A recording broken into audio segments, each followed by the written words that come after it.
Okay, so surrogacy in Canada. Just a little bit of what we're going to be speaking today. We're going to talk about whether surrogacy is legal in Canada. We're going to talk about the wait times, because a lot of people ask, I think one of the first questions that people will ask is the wait time. We're going to be talking about the costs of a journey in Canada, and we'll talk about the quality, how are the clinics there. Going to talk about hybrid program. We're going to talk about what happens if you already have embryos, as whether it is and what are the requirements to bring embryos from from anywhere in the world, UK to Canada, and how do you actually navigate this whole process when you're abroad. So, a little bit about us. We are the first concierge service in Canada, which basically help project manage a journey in Canada. As a concierge service, we're actually the largest in the world. We have already helped around 1,000 families, and we currently have around 1,200 cases that we're working on. So we're definitely the largest in the world, and we're very proud of it. Around 85% of the international cases or international journeys in Canada are actually done with our help. And we have the option of working with all the providers. So all the agencies, all the clinics is something that we work with. So it doesn't matter. It's all about your choice. Babies Come True provides an educational program. So we basically will sit with you and teach to you everything about surrogacy in Canada, so you can go back and you can make your own choices. We're not going to tell you go with this agency, go with this. We're just going to explain you the lay of the land, and you guys going to go back, sit, and decide this is what we want to do. We also might going to tell you, well, Canada might not be the right option for you from various reasons. The idea is that we don't want you to go to a journey and not know what's going to happen in that journey. We're 25 employees. We're Canadian-based companies, and we are really expert in navigating that process. We also, for full disclaimer, I also have two agencies, one for egg donation, one for surrogacy, surrogacy agency. However, it doesn't mean that these will be the right choices for you. So we work with all of them, and it's really important to understand who they are, what they are, and we're going to talk about it in a few minutes. So, is surrogacy legal in Canada? I have a lawyer here. Her name is Rachel West, surrogacy lawyer. And if it's okay to say that it is legal, then I'm going to say it. If you want, you can come and say it yourself. So definitely, surrogacy is legal in Canada. It's allowed under the federal level, which means that it's actually one of the only countries that surrogacy is allowed in a federal level and have access for international clients. So in many places, like here, there's regions, and each region have their own laws. So the same thing in Canada, we have provincial laws, and we have the federal law, and basically as a federal law, surrogacy is actually legal. So anybody can access surrogacy in Canada. So single women, single men, couples, heterosexual couples, same-sex couples. If you leave 3 people in a household, 4 people in a household, and up to 5 people in the household, nobody's going to question you. So up to 5 people on the birth certificate is illegal in Canada. Nobody's going to question you. If you want more, they might going to ask for an opinion, and you might going to have to ask to a judge, or maybe they're going to ask you to see a counselor and see whether that setup is good or not good for raising a baby.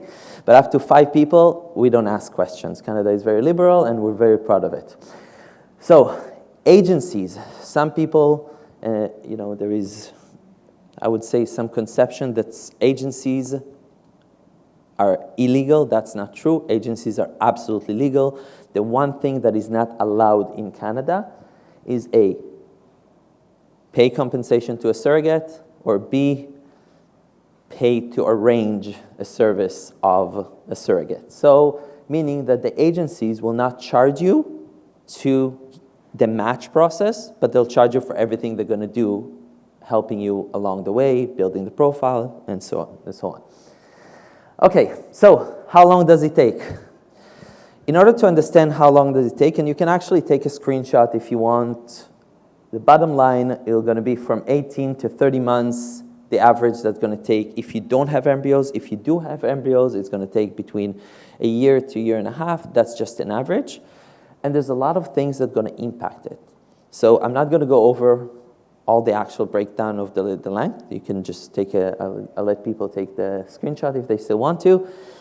But we'll talk about what's impacting the wait time. So one of the things you want to understand about Canada is that it's not as clear-cut as some other countries. In Canada, just like in the UK, a surrogate will pick you the same way that you will have the choice to say, I would like to continue with the surrogate or not. So by the fact that the surrogate picks you, it's harder to go and say how long it's going to take to get matched. Now, in order to understand a little bit more, there's different methods of agencies provide different methods. So it's not that all agencies operate the same way.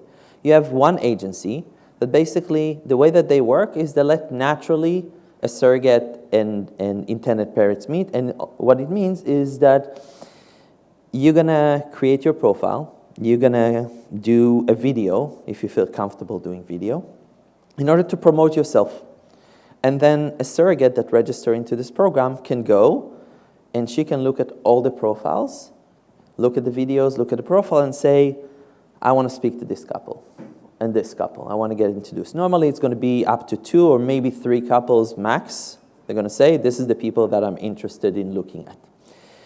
So now it could be that as intended parents, your profile is there for 1 day, or it could be that your profile is there for 6 months. It depends on the surrogate and what she's looking for and how she picks. So it's really complicated to go and say how long you're going to wait, because it really depends on your video, depending on who you are, depending if you feel as comfortable as me, just go and speak in front of a camera and have absolutely no problem, or if you're a bit more shy, then there's a good chance that this type of agency is actually not the right type for you. Now there is another agency, I would say in the economic world, we say FIFO, it's first in, first out, which is basically the traditional wait list that you are registering with an agency, and let's say that they tell you that you're number 23 to look for a surrogate.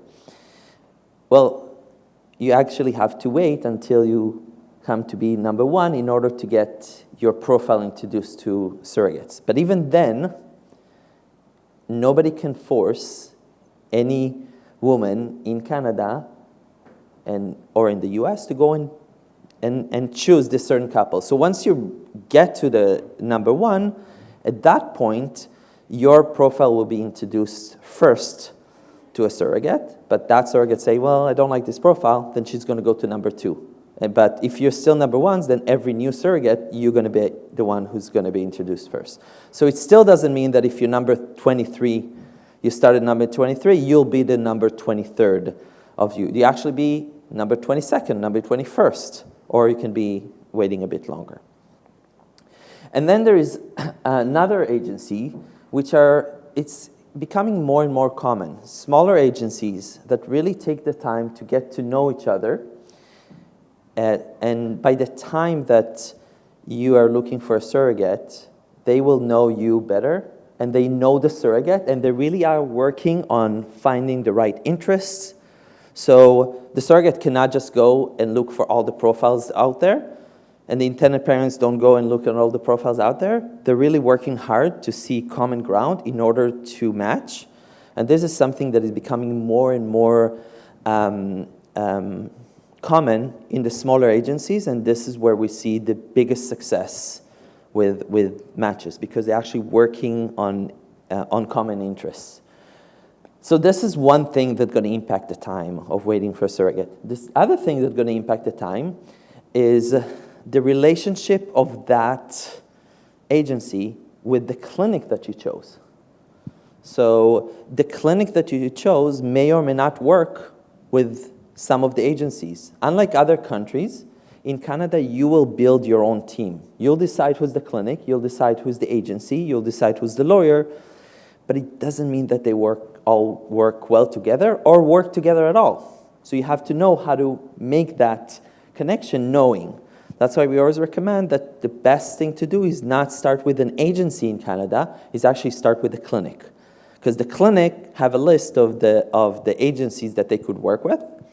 And even then, depend on which clinic it is, it's going to impact your wait time.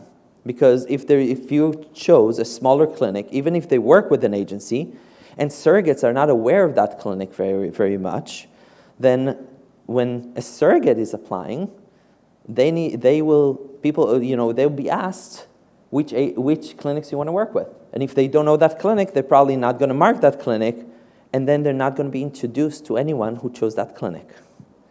So there's this thing, but on the flip side, there are more and more surrogates that prefer to work with clinics that are not huge, because the surrogates feels a little bit less personal approach when they go to a clinic and there's 120 surrogates waiting in line. They just feel more of a number. So it's also something that will impact you and your journey. So that's another thing. The other thing that is really important is who you are. And who you are, I spoke earlier about whether you're introvert or extrovert, and you're feeling great to having a video call or not. Having a video, like record a video or not. But if you don't feel that comfortable, then we know that there's a different agency that might be better for you. But it's also depends who you are. If you're a single woman versus same-sex couple, there is going to be a difference with your chances of being matched. And that's translating to your time that you're going to wait. I only can speak to statistics, and the reality is, if you are a single woman, most likely you're going to wait longer. Maybe you'll be lucky, but most likely you'll be waiting longer, and you'll have to compromise on your side because you have less surrogates that will be okay with caring for single women. Now, it's not that it doesn't happen. I can tell you that actually this week, true story, we have a surrogate that came to our program, and basically she said that she's looking to work with a single woman. At that point, we're jumping all over and finding the single woman that's out there. Nadine is smiling because she's actually in the weeds of working through it. And this is where it is. So it's not that it doesn't happen, but who you are makes a difference on how you're going to wait. So as you've seen, there's so many things that will impact your wait time. So calling an agency or asking somebody how long does it wait, and if they actually tell you you're going to wait 3 to 6 months, I would say a bit challenging. Not because the length of the time, is because there's so much of this that it's so hard to predict how long the match is actually going to be. So all I can tell you is, because we deal with a lot of clients, is we can look at the average that it takes. But the average is skewed. So it's going to be a very, very long average. I will tell you that it's anything between 3 months to even 18 months to get matched. So it's too broad to show. So if I'm actually cutting it and actually looking at an average and narrow it down, we're looking that most will be between 6 to 12 months. Again, 6 to 12 months is just an average, and it really doesn't appear very well. And I can tell you that that in some cases people are matched within days, in some cases people match much longer. So it's really dependent on which type of agency you chose. Okay, next thing is talking to you about hybrid program. There's a lot of people that don't really know what it is, and I will share with you that hybrid program have 2 options. The first option is having a US surrogate with a Canadian clinic. The reason why people do that is because if you're one of these people that I just said, for example, you're a single woman, and you know that your chances are going to be lower to find a surrogate within a reasonable time, then you can always choose to go and work with a US agency for surrogate, and the only difference is that instead of them flying to San Diego or to Utah or to New York to do a transfer, they're flying to Toronto. The cost will be actually, in most cases, even less. And the cost of the whole journey, because the Canadian clinics are much more affordable, then the whole cost of this hybrid program will be less than going straight to the US. The other option is the opposite. It's US clinic and Canadian surrogate. It does cost more than the first option. It takes longer than the first option, and it's more complex than the first option. Then at the end of the day, if you're thinking about hybrid program, the best hybrid program will be Canadian clinic and US surrogate. Because the reason is because, yes, if you go to the US, you choose a US clinic and you want Canadian surrogacy, you have only the average of 10% of Canadian surrogates will actually agree to go and do a transfer outside of Canada. In Canada, as I mentioned before, or if I haven't, I'm mentioning now, the journey is altruistic, which means that the surrogates and the egg donors do not get compensated. They get reimbursed for their expenses. So they probably will feel better being in their home country in order to go through a medical procedure, and that's why only 10% of the surrogates can even consider going to United States. They prefer to be in their home country. If something goes wrong, if they're not feeling well, and they like, Canadian likes to be Canadians, and they like to do that. So that's why if you choose option B, you will wait longer than in any average Canadian journey. In most cases. Again, there's just less surrogates that are willing to do it. So, costs in Canada. Again, I'm not going to go through the whole breakdown, but overall, and this is actually updated, and funny enough, it's actually went down in the last while. And the reason why it went down is because during COVID, there were just less expenses for surrogate. They stayed at home, so there's a little bit less expenses. We have seen that, and it's definitely something that it is. Overall, we're looking at between $100,000 to $155,000.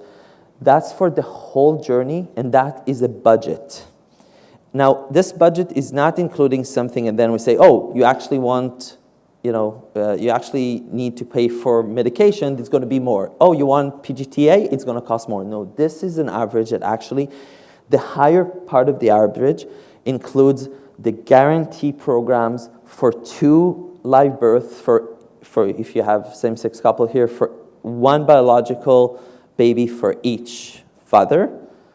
That is actually included in this budget. So this budget is not something that you're going to hear after, oh, you need to pay more, you need to pay more. Yes, there are some circumstances that things could go wrong. For example, if there's a miscarriage or that, and then this budget is going to be skewed. That's why it's a budget. But in the average, this is what we see. And normally what we do is we ask the last 100 couples at the end of the journey, how much did it actually cost you? Everything. And this is what we put here. Okay, so now if you do have embryos, this will be the cost that you can look at. And again, it's depend on some of the choices, and it's a little bit more complicated to explain why there's a difference. I'll be happy to speak to you one-on-one, but this is really the cost that we're looking at. Okay, so the things that impact, just quickly, the things that are impacting the cost will be the proximity of the donor and the surrogate to the clinic. It sounds like a small thing, but it's not. If a donor is far from the clinic, then you're looking at another $6,000 to $7,000. It is in the budget that I told you, but it's something that you could prevent if you decide to work with a donor that is closer to the clinic, or you decided to work with a clinic that have a special protocol that the donor doesn't need to be there for 2 weeks and only come for 2 days. At that point, it doesn't really matter if the donor lives far away or not, except for the air tickets. Another thing that will impact the difference is which agency you're going to choose. Agencies charge different amounts, and surrogates have different expenses. So that's definitely going to impact your budget. For example, if your surrogate is a nurse, then versus a surrogate that is stay-at-home mom, there will be a difference in the expenses, and it's something that will impact you. So it's definitely something you want to take in consideration. Another thing is choosing the province where the baby will be born. it's something that will be really difficult for you to actually make a choice, because if you find a surrogate, the surrogate will be there, but it will impact the costs. For example, if a baby will be born in Alberta, you will need a court order, and that will be $5,000 versus if they are in BC, it's going to cost $2,000.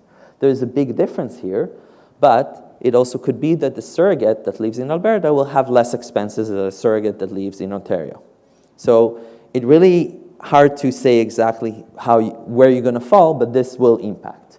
Another thing is that if you already chose an agency, you want to know if the agency here will give you some sort of assurance if the first surrogate did 3 transfer and it didn't work, whether you need to start again and pay again to the agency to help you with finding a new surrogate, or you actually not gonna do that part, and you will be a part of a program that they will continue doing that. So there's a lot of things that impact. So one of the 2 last things that I want to speak about is choosing a clinic is something that you guys gonna have to choose, and there's only few clinics that have actually an international program. So it's important to know not to fall into a clinic that, say, yes, of course we can help you, but they don't have enough knowledge of how to deal with international clients, and that's something that's definitely going to impact you. If you're already going and looking for a clinic in Canada, please make sure that they actually have a third-party program that is separate from the regular program. That is actually super important. That's a tip that I want to give everyone here. It's super important. And also, you have large clinics, you have small clinics, and there's huge differences between them. And it's something that you want to understand what is the difference. The last thing I want to just give you is very, very quick tips if you decide to go through a journey in Canada.